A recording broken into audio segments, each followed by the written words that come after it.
Yun, at ngayong araw mga boss, heto, imbis na bumili ako ng lechong manok, heto, maggagawa ako ng sarili kong lechong manok. Kaya, at bago nga pala natin sisimulan mga boss, heto nga pala muna si Mabi, dumating na yung order namin na pang swimming para sa kanya dahil magsiswimming yan. At mukhang nagustuhan niya naman yung binili namin para sa kanya. Ayan o, tamo naman, tuwang-tuwa. At heto ako mga boss, sige, umpisa na natin yung paglilitson. So heto nga muna yung ginawa ko, bali nilaga ko muna yung manok bago natin isalang dun sa air fryer. So ayan, tinimplahan ko na bago natin ibabad doon. Nilagyan ko lang yun ng mga pampasarap tulad ng paminta, tanglad, saka yung bawang, sibuyas mga boss at magic sarap. Tapos ito ilalagay na natin yung manok dyan at pakukuluan natin yan para siguradong bago natin i-air fry yan, luto na agad mga boss. At syempre kasi sa air fry na rin natin iluluto, ito naglagay na rin ako ng patatas mga boss. I-air fry din natin yan, lagyan lang natin yan ng asin at paminta mga boss. Parang side dish lang to para sa manok mga boss. Ayan,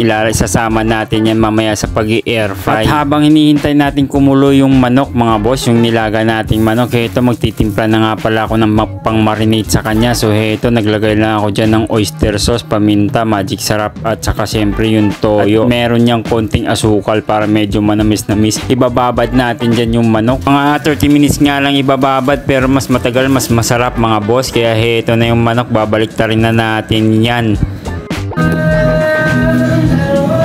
Ayan, at hinango ko na nga yung manok at ito pa lagay natin sa tapat ng electric pan para mabilis lumamig. Tapos ito yung air fryer mga boss, ipipreheat na natin yan. Tapos ito na yung manok, titimplahan na natin ng ating pang marinate kanina na ginawa. So ang ginawa ko dyan, pinahiran ko lang yan tapos binabad ko lang ng mga 30 minutes kasi isa na yan tanghali na Ayan, ipapepesto na rin natin yan sa air fryer mga boss.